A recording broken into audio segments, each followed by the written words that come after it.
नमस्कार. श्री स्वामी समर्थ सर्वांना.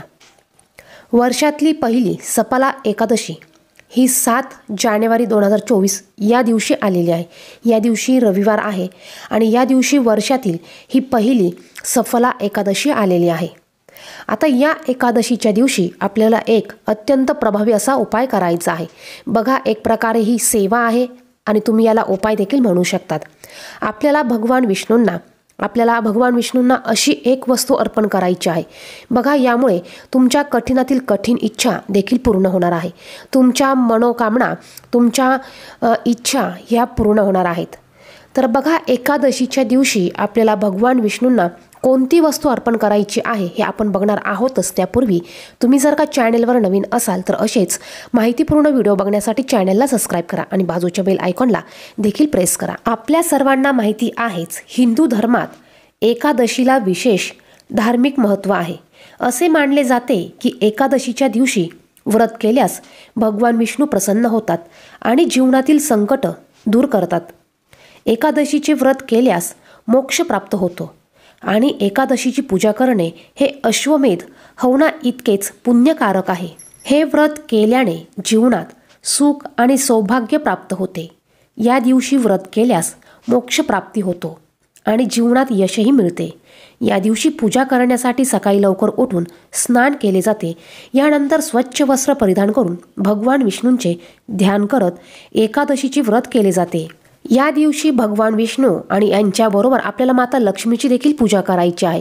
भगवान विष्णूंना या दिवशी आवर्जून अष्टगंध लावावे, पिवळ्या कलरचं फूल अर्पण करावं, पिवळे वस्त्र परिधान करावे. याचबरोबर शक्य झाल्यास पिवळी मिठाई, पिवळे फळं अर्पण करायचे आहे. या दिवशी तुम्हाला दिवसभरात भगवान विष्णूंची पूजा करायची आहे.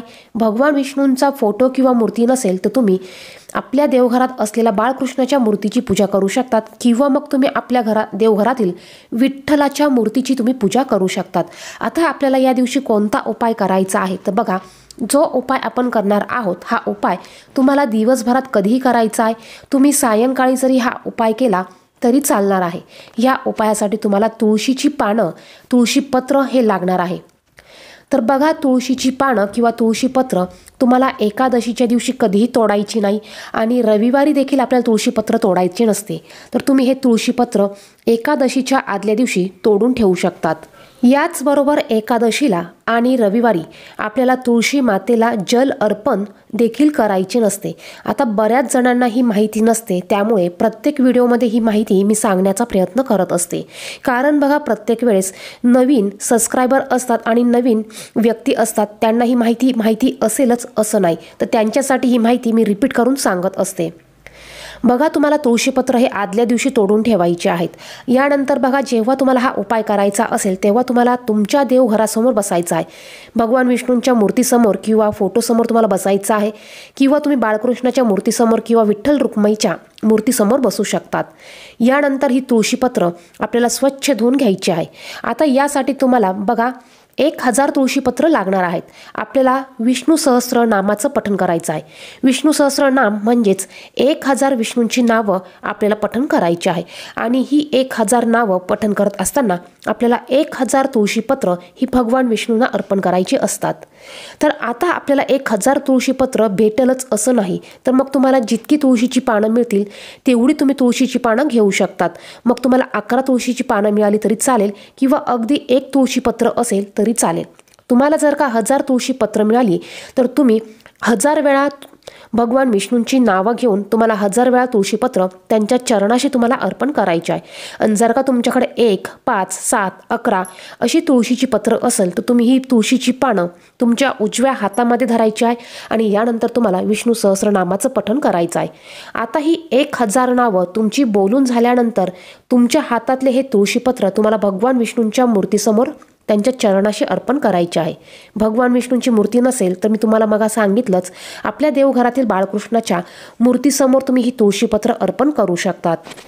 तुळशीची पत्र अर्पण केल्यानंतर आपल्याला आपली जीही काही इच्छा असेल, जीही काही मनोकामना असेल, ती मनोकामना आपल्याला बोलून दाखवायची आहे आणि ती पूर्ण व्हावी अशी आपल्याला प्रार्थना करायची आहे. बघा, या उपायाने देखील आपल्या कठीणातील कठीण इच्छा या पूर्ण होतात. मग मुलांच्या असू द्या, पतीच्या असू द्या, घराच्या असू द्या किंवा स्वतःच्या असू द्या.